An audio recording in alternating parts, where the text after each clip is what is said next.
Well, it's 3 weeks today since the death of Queen Elizabeth, announced it by Buckingham Palace. I'm sure none of us have forgotten where we were at the time or how we woke up to the news here in Australia. Today, due to a quirk in Scottish law, the Queen's death certificate was released to the public. The official cause of death, old age. And the time is now known. The document says 3:10. Her Majesty passed away.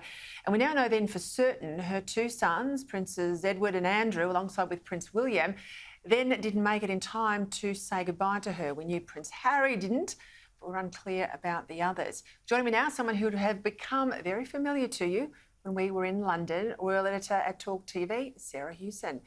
Sarah, great to have you on the show, albeit I'm here in Australia and you're there. If she died in London or Windsor Castle, would we have seen the certificate? No, not necessarily, Peter. Good to see you again, by the way. So because the Queen died at Balmoral in Scotland, her death certificate has been released by National Records Scotland. Had she died at Windsor Castle or at Sandringham, for example, it wouldn't have had to been, because the laws apply to Her Majesty's subjects, not to Her Majesty herself. But we did get the publication of this extract of the death certificate, as you just demonstrated there, showing the time of the Queen's death at 3:10 and the cause of death of old age. Now, it's quite rare for old age to be listed as the cause of death without any further reasons, but there are certain criteria in which it can be.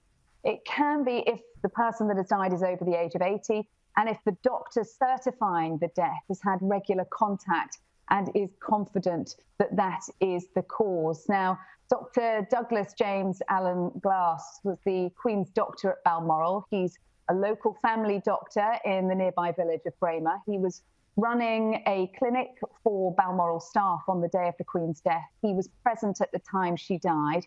And he has been speaking to the Times newspaper, and he said that there had been increasing concern about the Queen's health for several months leading up to this, that it was to be expected, that it was very sad, but that it very much was expected, and that it was a peaceful end for Her Majesty.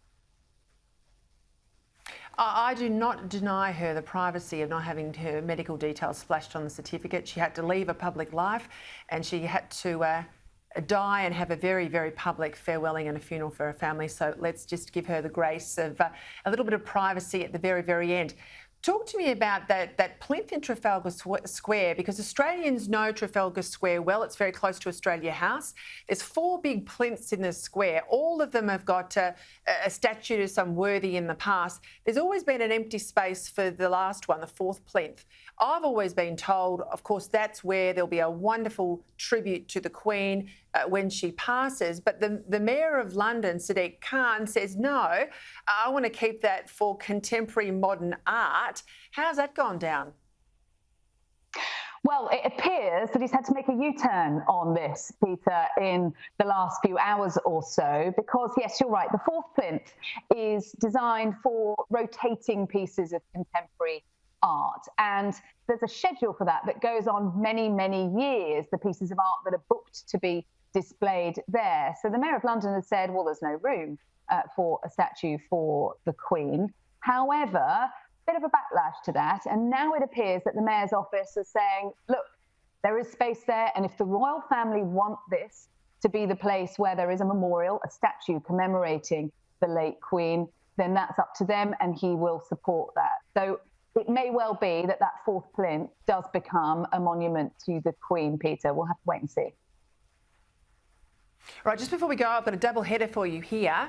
Harry and Meghan have been demoted, and we've had the new Prince and Princess of Wales go to Wales. I know they lived there for a time. It's a difficult relationship, the royal family in Wales. I'm interested in your assessments on how they went and how the others from California have gone down with their demotion. Yeah, let's start with Harry and Meghan then, Peter. Yes, on the royal family website, Harry and Meghan, the Duke and Duchess of Sussex, have been moved down the list of the members of the royal family to almost the bottom. Only Prince Andrew, the Duke of York, is beneath them.